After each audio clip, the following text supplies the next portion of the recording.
무명 성도님은 역시나 또한 하나님의 거룩한 자존감으로 충만할 수 있습니다.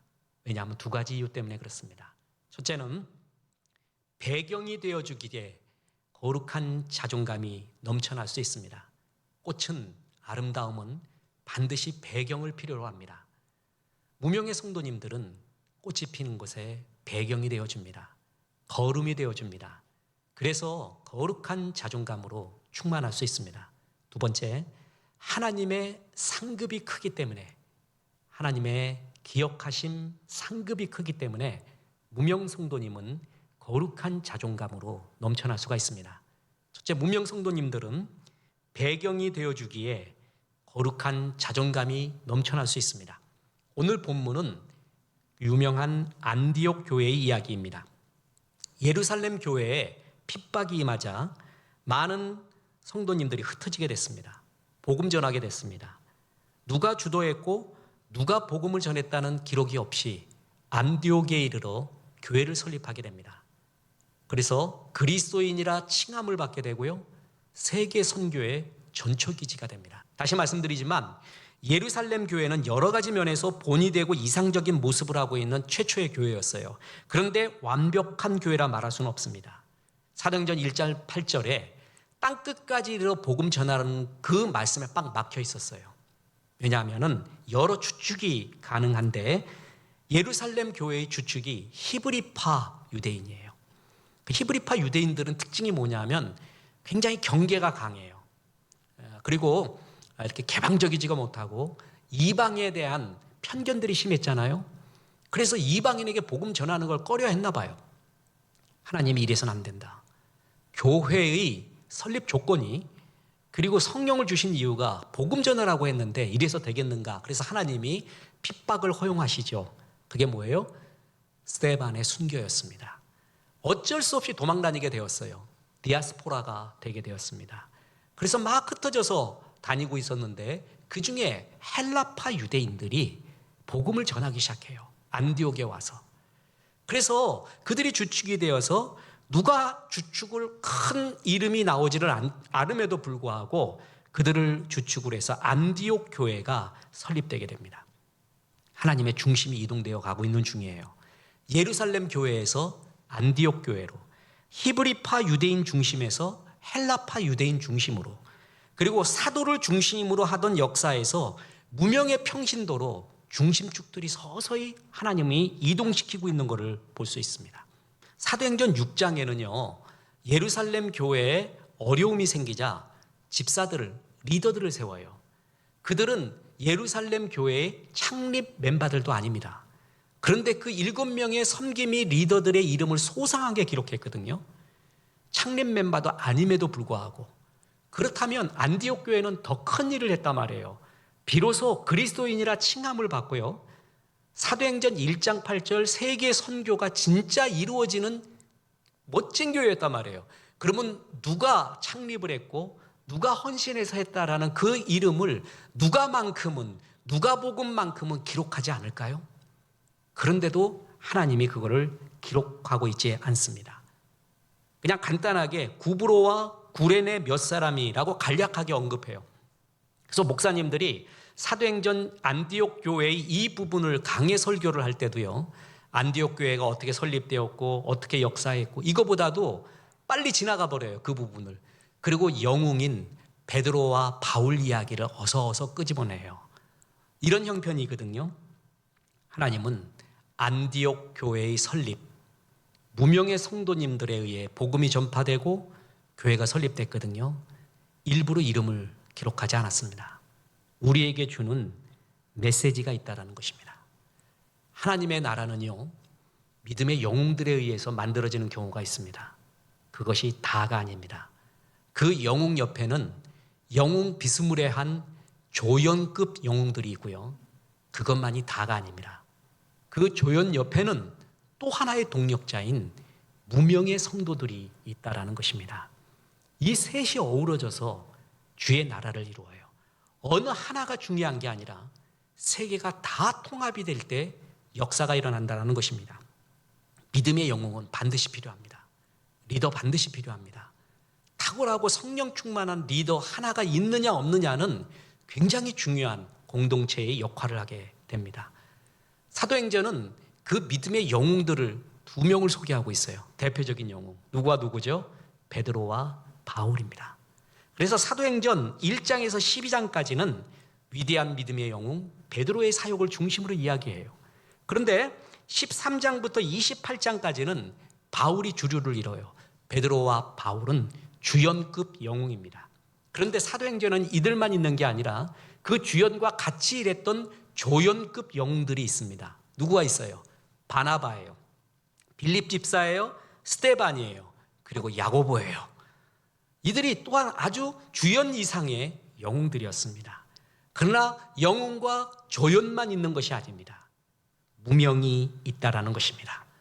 이름 없이 빛도 없이 섬겼던 무명 성도들의 모습이 있었기에 하나님의 나라가 확장되었다라는 것을 안디옥 교회를 통해서 주님은 더욱더 이야기해 주고 있습니다. 그렇습니다. 하나님 나라는 믿음의 영웅이 필요해요. 그리고 조연이 필요해요. 그리고 무명의 헌신자들이 필요합니다. 이 셋이 어우러졌을 때 주님의 나라가 이루어진다라는 것을 우리에게 보여주고 있습니다. 특히 무명의 성도들의 특징은 뭐예요? 이름이 드러나지 않죠.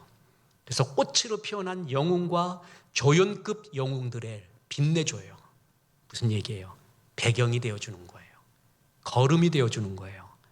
배경이 되어주는 거룩한 자존감. 그것이 하나님이 얼마나 귀하게 여기는지 모르겠습니다. 우리 이현이가, 신이현이가 수색대인가요? 잘 자원해서 마치고 왔습니다. 얼마나 자랑스러운지. 이렇게 군에 가서 건강하게 전역한 모습 보면 그렇게 좋을 수가 없습니다. 올해가 6.25 70주년입니다. 70주년, 70의 의미는 굉장히 큽니다. 왜냐하면요, 6.25 때 10살이었던 사람, 코올리게 10살이었던 사람이 지금 몇 살이에요? 80이죠. 그때 학도의용군으로 갔던 20살짜리가 있다고 쳐봅시다. 그럼 그 사람이 지금 몇 살이죠? 90이에요. 총기도 잃어버리고 힘도 없어지고 70년이 됐다라는 것은 그 세대가 완전히 지나갔다는 얘기입니다. 이제 생생한 증언을 들을 길이 거의 없어져요. 대신 기록과 영상물로 우리는 볼 수밖에 없어요. 그러나 위대한 민족은 역사를 기억하는 민족입니다. 유대인들이 강한 이유, 철저한 역사 교육이에요. 그 역사를 가슴속에 있어야지만 이기거든요. 1950년 9월 15일 인천 상륙작전이 일어납니다. 세계 3대 상륙작전이 있습니다. 노르망디 상륙작전, 갈리폴리 상륙작전, 그리고 인천 상륙작전입니다. 그 중에 하나를 빼라면, 두 개만 남으라면 노르망디와 인천 상륙작전입니다. 세계 상륙작전사에 남은 굉장한 거예요. 6.25 사변 때 북한군이 내려오면서 서울이 금방 함락되고 낙동강 전선까지 밀려가게 됩니다. 그거 뚫리면 다 끝입니다. 절대절명의 순간에 인천 상륙작전이 성공해서 적의 배후를 치게 되고 보급로를 끊게 되고 전세가 완전히 뒤집어지는 그 상륙작전, 인천 상륙작전. 그런데 성공 확률이 5,000분의 1이었습니다. 그래서 어떤 학자들은요, 세계 1대 상륙작전이 있다고 말해요. 1대 하나를 들으려면 인천 상륙작전이라는 거예요. 5,000분의 1. 말도 안 된대요. 왜냐하면 인천에 상륙하는 거는 자살행위래요. 수로가 너무 좁대요. 유엔군 함정이 261척 7만 명을 태우고 있었는데 그 좁은 수로에 어떻게 가냐는 거예요. 신속하게 이동을 할 수가 없다는 거예요. 가다가 적들이요, 심하게 반격을 하면은 그 좁은 수로에서 당해낼 길이 없고, 또 제일 무서운 게 좁은 수로에 있는 바다의 지뢰들, 수레라 그러죠. 기뢰. 그거 걸리면 속수무책이라는 거예요. 또 하나가 뭐냐면 조수 간만의 차가 인천은 너무 심하대요. 밀물이 돼가지고 물이 가득 차 있을 때 상륙을 해야 되는데, 그리고 썰물로 빠지는 시간이 2시간밖에 안 걸린대요. 그러니까 2시간 내에 다 끝내야 되는데 2시간 동안에 북괴군이 목숨을 걸고 폭탄 쏘아부고 싸운다면은요, 거기서 다 죽는 거예요. 왜냐하면은 거기서 그 앞에까지 갔어요. 상륙도 못해요. 지금 썰물이 돼요. 그러면 뻘만 남아요. 뻘. 거기에 뻘이 되는 거예요. 그러면 탱크가 무슨 필요가 있으며 장갑차가 무슨 필요가 있으며 특수부대가 무슨 필요가 있어요. 뻘에서 뭘 해요? 나 죽여주십시오 하고 서 있는 거하고 똑같다는 거예요. 그 뻘이 몇 킬로인 줄 아세요? 4킬로래요. 4킬로. 4킬로에 그 많은 군사들 7만 명이 그냥 서 있는 거예요. 탱크도 서 있는 거고요. 그럼 북괴군은 사격 연습하는 거예요. 도저히 안 된대요. 모두가 반대했어요. 그런데 이긴 거예요. 거기서 성공한 거예요. 5,000분의 1의 확률. 더군다나 마오쩌둥이 알고 있었다고 합니다. 글로 온다는 거를. 그래서 김일성한테도 말해줬다는 거예요. 나 이런 거 생각하면 소름이 확 끼쳐요. 정말 주의 은혜였어요. 성공의 이유는 언제나 하나가 아닙니다. 하나를 강조할 때 문제가 생기죠. 리더들은 통합적 사고를 갖고 있어야 돼요. 그리스도인은 더욱더 통합적 사고를 갖고 있어야 되고요. 성공의 이유는 몇 가지가 있어요. 크게 세 가지가 있는데 첫째가 뭐냐면 미군 해병대의 상륙작전 능력이었습니다. 2차 세계대전 태평양 전쟁 이후로 미 해병의 특징이 상륙작전이에요. 정말 기가 막히게 그때부터 했는데 처음부터 잘한 게 아니에요. 이 상륙작전이 실패도 하고 수많은 상륙작전을 하면서 노하우가 쌓였어요. 과달카날, 타라와, 이오지마, 오키나와 이 4대 상륙작전이었거든요. 실패도 하고 성공도 하면서 수없이 상륙작전에 대한 노하우가 있었어요. 그래서 인천 상륙작전이 가능했던 거예요. 아무리 전략 전술이 뛰어나도요, 히딩크가 와도요, 축구 선수들이 뛰지를 못하는데 무슨 작전이 필요합니까? 이미 미국 해병대는 그러한 상륙작전의 능력을 갖고 있었어요. 노하우. 그리고 또 하나 간과할 수 없는 게 메카더라는 영웅입니다. 메가더의 전략전술 판단력이에요. 오늘날에는 메가더에 대한 역사적 해석을 달리하는 부류도 많이 있습니다. 그런데 부인할 수 없는 거는요, 그의 판단과 결단력 아니었으면 이거 없었습니다. 그래서 가능했던 것이죠. 그런데 이 두 가지만 있었던 것은 아닙니다. 지금 말하려고 하는 거, 무명의 용사들이 있었다라는 것이죠. 이 무명의 용사들 때문에 메카더의 전략 전술도 미 해병의 상륙작전 능력도 소용이 있었던 거예요. 무명의 용사들이 인천 상륙작전에 숨겨진 영웅들이었습니다. 첫째가 엑스레이 작전이라고 이야기하는 대한민국 해군 첩보대가요, 인천에 직접 들어갑니다. 1950년 8월 17명의 결사대가 영흥도로 들어가요. 그래서 인민군 복장하고 공사장 인부로 가장해서 적의 해안 방어시설, 병력과 장비, 상륙지점 지형, 이거를 이렇게 위에서만 봐서 되는 게 아니거든요. 직접 가서 그려오고 봐야 돼요. 그거를 만들어 옵니다. 이 결사대를 목숨을 걸고 도왔던 주민들이 있습니다. 청소년들이 있습니다. 이 사람들이 9월 13일, 9월 15일 날이 인천 상륙작전이었거든요. 임무를 다했다고 철수하라고 합니다. 그래서 철수합니다. 그런데 뒷정리를 위해서 남은 2명이 있었습니다. 14일 0시 인천 상륙작전 하루를 앞두고 인민군의 습격을 받게 됩니다.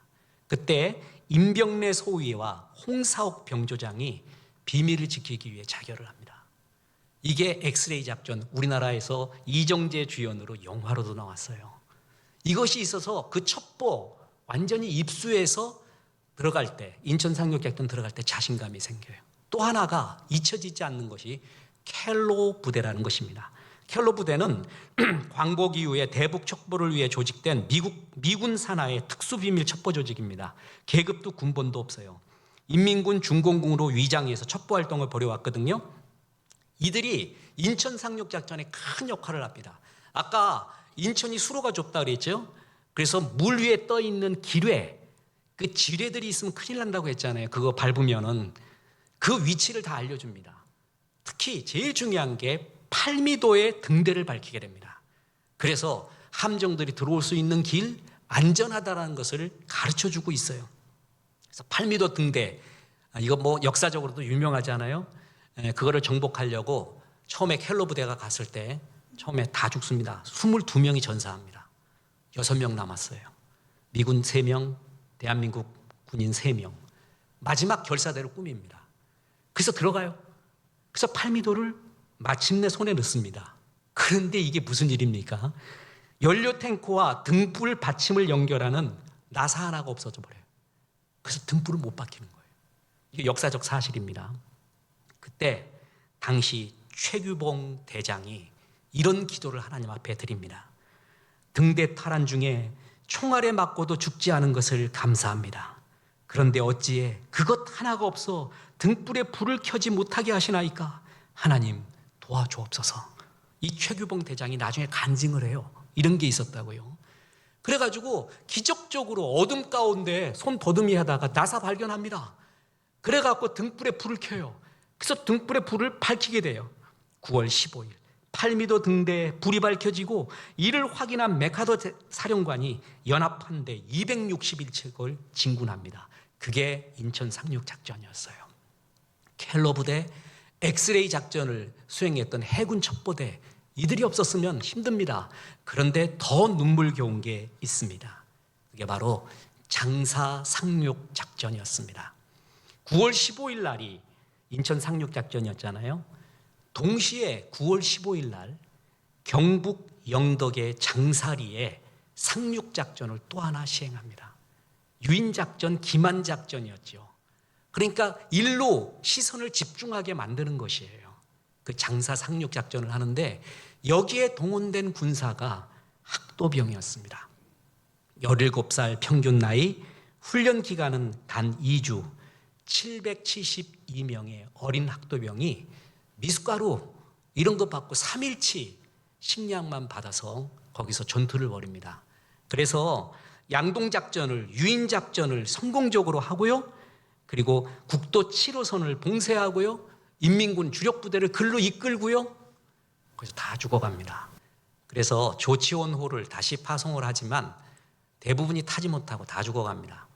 그 장사리 전투, 그 유인작전, 주력부대를 글로 이끈 그 모습에 죽어갔던 수많은 무명의 용사들, 그들이 있었기에 또 가능한 거잖아요. 다시 말합니다. 5천분의 1, 저는 세계 1대 상륙작전이라고 생각하는데 그거는 미 해병에 전력이 있었습니다. 상륙작전의 노하우, 메카더의 판단력, 그리고 무명용사들의 배경이 있었습니다. 하나님 나라도 그렇습니다.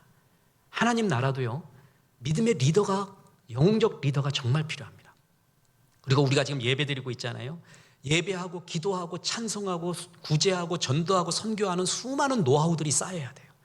그래야 주의 일을 수행할 수 있는 능력이 생기는 거예요. 그리고 말없이 이름 없이 빛도 없이 섬겨왔던 무명 성도들의 기도와 헌신, 헌금, 눈물, 그 모든 것이 합쳐서 하나님 나라를 이루는 것이지 어느 하나 때문에 되는 것은 아니었습니다. 장사리에 수많은 학도병들이 17살의 우리의 젊은이들이 다 죽어갔습니다. 켈러 부대 이름 없이 그들 나중에 국가 유공자로 하려고 해도 자료가 있어야죠. 켈러 부대 다 죽어갔습니다. 해군 첩보대, 결사대들의 모습이 있었습니다. 그래서 인천 상륙작전이 가능했던 것입니다. 하나님은 기억하십니다. 세상이 푸르른 것은 그 푸름을 다 하고 있는 조그만 풀들, 조그만 푸른 풀들이요, 자기의 푸르른 사명을 다 하고 있어요. 그걸 손에서 놓지 않고 있어요. 그러니까 전 세계를 보니까 전부 푸른 세상으로 보이는 것입니다. 하나님은 이들을 굉장히 귀히 여기십니다. 꽃으로 영광으로 피어난 모든 것에 섬기고 있었던 배경이 되었던 무명의 사람들, 그렇기 때문에 무명의 성도들은 거룩한 자존감이 충만합니다. 결론이 있습니다. 우리는 무명의 성도로서 어떻게 거룩한 자존감이 충만할 수 있는가? 그것은 하나님의 상급이 있기 때문에 그렇습니다. 하나님은 유명인이나 무명인이나 다 씁니다. 그런데 무명인을 쓰기를 더 쉬워요. 이들은 주의 은혜에 붙들릴 확률이 전부 높아요. 하나님 의지합니다. 주님 역사해 주십시오. 그래서 하나님이 쓸 확률이 더 크고요. 유명인도 하나님 쓰시지만 유명인들은요, 너무 박수를 많이 받아요. 인정을 많이 받아요. 그래서 하나님이 주실 상급이 굉장히 줄어듭니다. 제가 목회 처음 할 때요, 처치 그로스, 교회 성장이 뭔가, 목회가 뭔가 알기 위해서 세미나를 좀 다녔다 그랬잖아요. 처치 그로스 세미나에. 어느 세미나 이후에 안 갔다 그랬지 않습니까? 그 강사님이 그래요.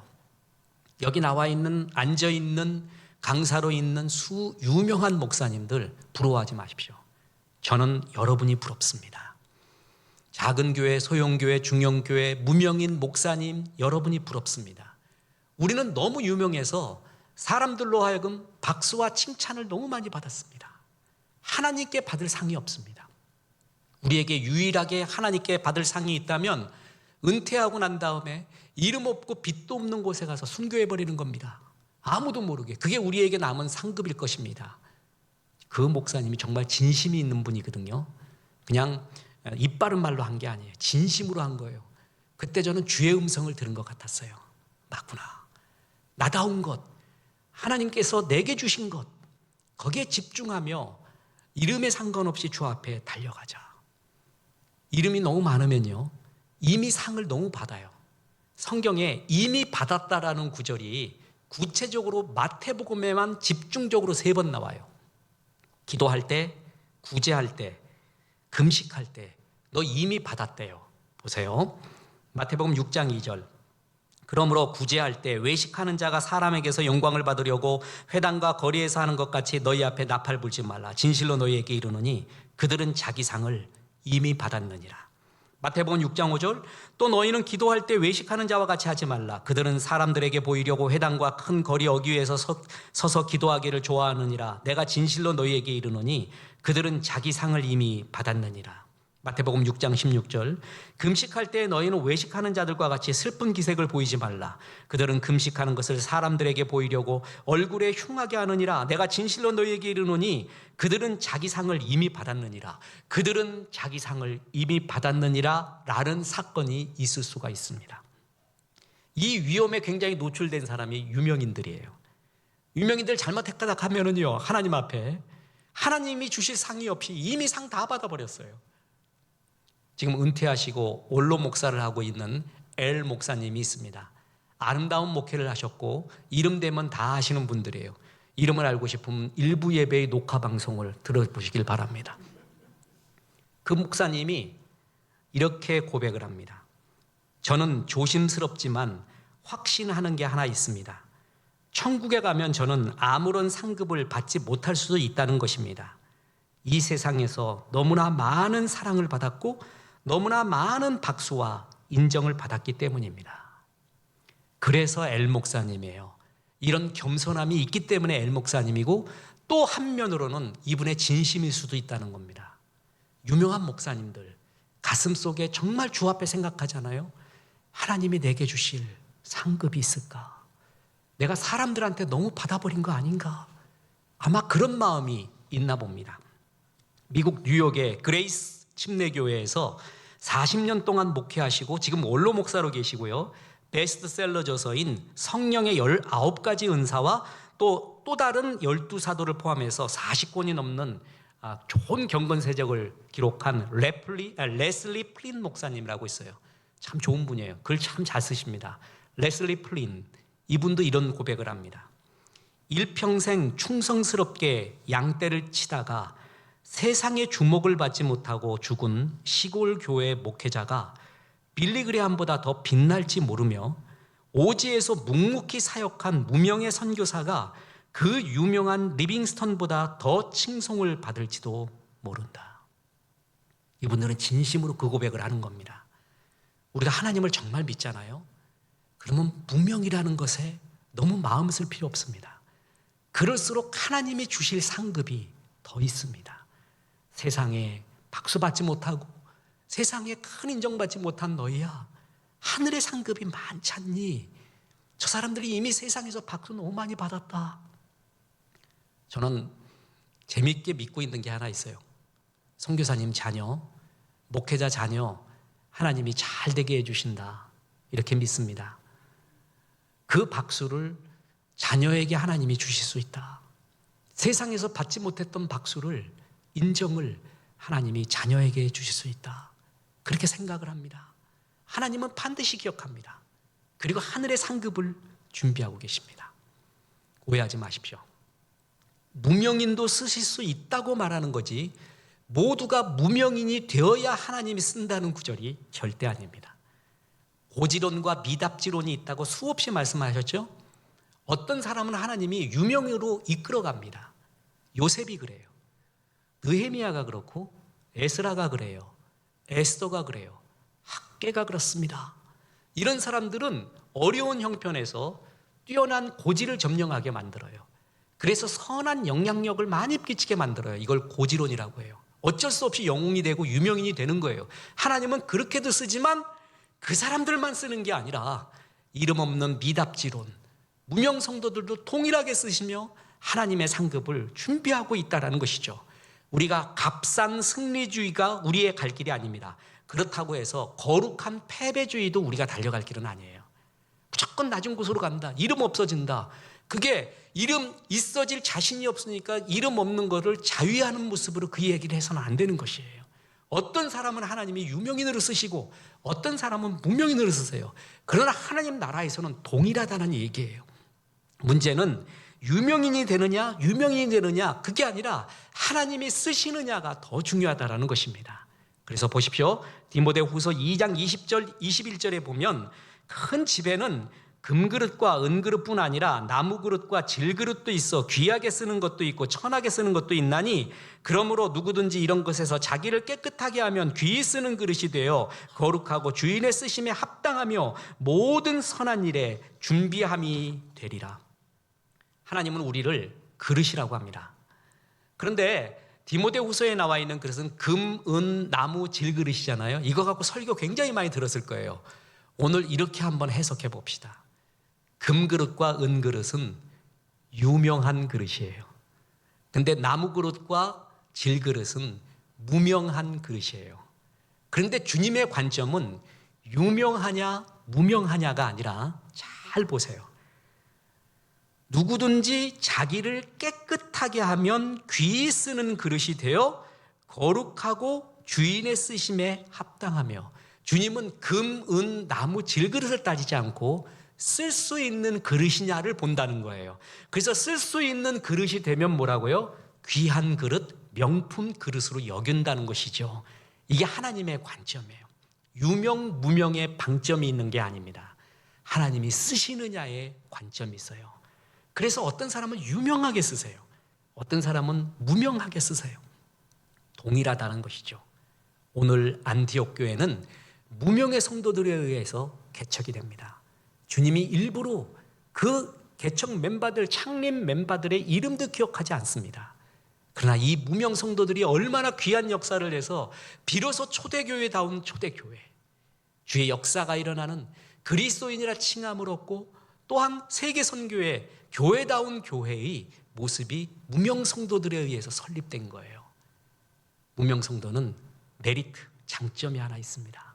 계속 말하지만 세상 사람들에게 박수와 인정을 많이 받지 않기 때문에 하나님이 주실 상급이 되게 많다라는 것이죠. 우리는 주님 앞에 이렇게 쓰실 수가 있습니다. 쓰임을 받을 수 있습니다. 그래서 고린도 후서 4장 7절에 우리가 이 보배를 질그릇에 가졌으니 이는 심히 큰 능력은 하나님께 있고 우리에게 있지 아니함을 알게 하려 함이라. 이걸 누구보다도 잘하는 게 무명의 성도들이에요. 나는 질그릇인데 예수 그리스도라는 보배를 담았구나. 너무 멋지잖아요. 그럼 예수 담은 걸 귀하게 여기지 않아요. 내가 너무 멋지다고만 이야기하고 싶어요. 근데 질그릇이라는 것을 느낄수록 내가 보화를 담고 있구나. 하나님, 나를 통해서 어찌하여 나를 통해 교회가 세워집니까? 어찌하여 질그릇 같은 나를 통해서 세계 선교가 시작됩니까? 주님은 가능하다는 거죠. 하나님께서 권능의 손으로 이 무명의 성도님들의 손을 붙잡아줬기 때문에, 질그릇 속에 보배를 담고 있기 때문에, 하나님이 기억하고 있기 때문에, 그리고 하늘의 상급이 크기 때문에 우리는 유명 무명에 상관없이 그렇게 거룩한 자존감으로 가득할 수가 있다는 거죠. 안디옥 교회의 헌신자들을 주님께서는 지금도 하늘나라에서 기억하실 것입니다. 보십시오. 히브리서 6장 10절에 하나님은 불의하지 아니하사 너희 행위와 그의 이름을 위하여 나타낸 사랑으로 이미 성도를 섬긴 것과 이제도 섬기고 있는 것을 잊어버리지 아니하시느니라. 성도 여러분의 헌신을 주님은 절대 잊어버리지 않습니다. 절대 잊어버리지 않습니다. 알고 계십니다. 그래서 우리는 자부심, 자존감이 넘쳐날 수 있습니다. 다시 말씀드립니다. 마태복음 10장에는 이름이 기록된 12제자의 모습이 나오죠. 근데 누가복음 10장에는 이름이 기록되지 않은 70명의 제자들의 모습이 나옵니다. 이 70명의 제자들이 전도하러 나갔어요. 귀신이 나가고요, 능력이 행해져요. 그랬더니 주님이 이렇게 말합니다. 누가복음 10장 20절에 그러나 귀신들이 너희에게 항복하는 것으로 기뻐하지 말고 너희 이름이 하늘에 기록된 것으로 기뻐하라. 귀신들이 항복해요? 능력이 나타나요. 그럼 유명해지잖아요. 내가 능력 행하니까 뭔가 된 것 같잖아요. 있어빌러티 같잖아요. 그걸로 기뻐하지 말래요. 네 이름이 여기에 기록되어 있지 않지만 네 이름이 하늘에 기록된 것, 하나님이 기억한다는 것을 더 기뻐해라. 지금 여기서 능력 나타나서 유명해지는 것보다 더 중요한 것은 하늘에 너희 이름이 기록되어 있다는 것이다. 그렇습니다. 하나님 나라는 유명한 성도님들에 의해서 그리고 무명의 성도님들에 의해서 합쳐져서 선을 이룹니다. 무명의 성도님들도 거룩한 자존감을 가져야 됩니다. 하나님이 반드시 기억하고 있기 때문에 그렇습니다. 뿐만 아니라 아름다운 영광과 꽃을 피우는데 배경과 거름이 되어 주었기 때문에 그렇습니다.